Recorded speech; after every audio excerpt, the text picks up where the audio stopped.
आगामी 2026 विधानसभा चुनाव के शंखनाद के साथ मुख्यमंत्री ममता बनर्जी ने आज बांकुड़ा के बड़जोड़ा स्थित वीर सिंहपुर मैदान में एक विशाल जनसभा को संबोधित किया। इस दौरान उन्होंने केंद्रीय गृह मंत्री अमित शाह का नाम लिए बिना उन पर जमकर निशाना साधा। साथ ही घुसपैठ से लेकर एसआईआर तक के मुद्दों पर केंद्र सरकार को घेरा।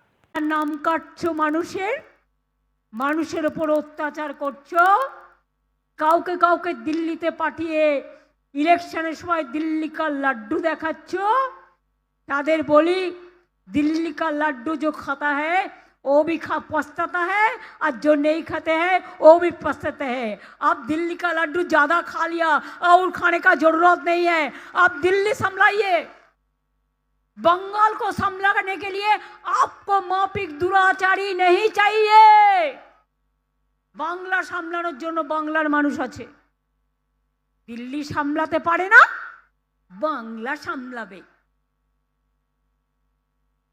आज के परिযায়ী শ্রমিকদেরও মাঝে আমরা 5000 টাকা করে দিচ্ছি,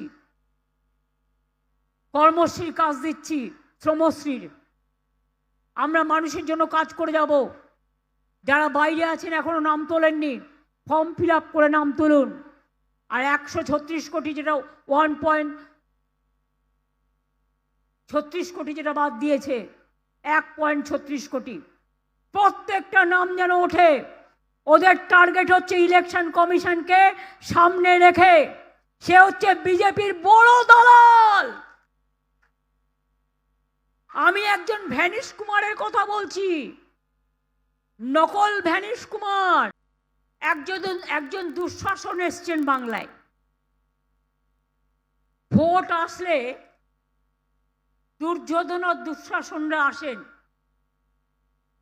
ওদের চোখে দেখবেন,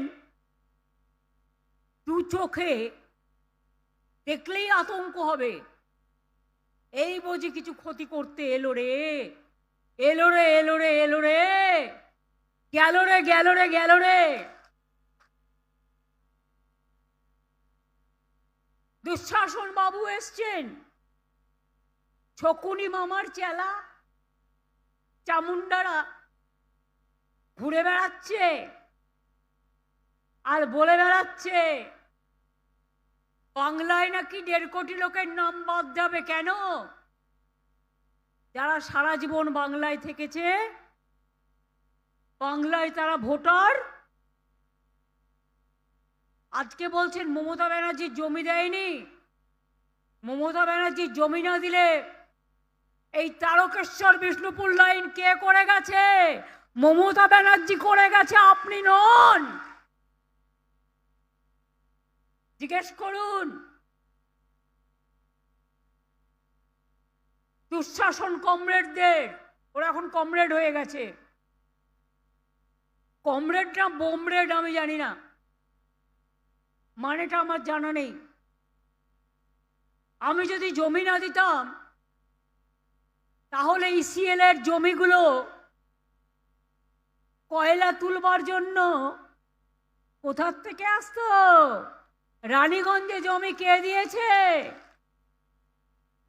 জামুরিয়ায় জমি কে দিয়েছে? বাঁকুড়ায় জমি কে দিয়েছে? बांकुड़ा से अनुप रॉय की रिपोर्ट, पीवीटीवी न्यूज।